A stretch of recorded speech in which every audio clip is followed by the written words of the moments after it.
দর্শক, আমি এখন দাঁড়িয়ে আছি শাকিব খানের বহুল প্রত্যাশিত সিনেমা সোলজারের শুটিং সেটে।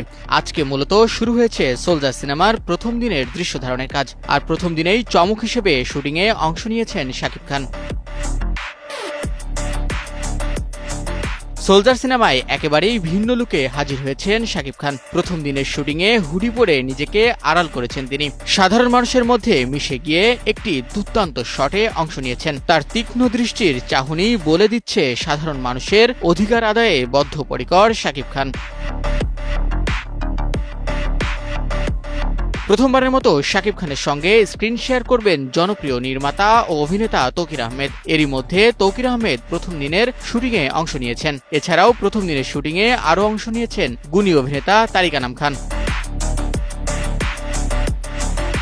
সোলজার সিনেমায় শাকিব খানের বিপরীতে থাকছেন ছোট পর্দার জনপ্রিয় অভিনেত্রী তানজিন তিশা ও জান্নাতুল ফেরদৌস ঐশী।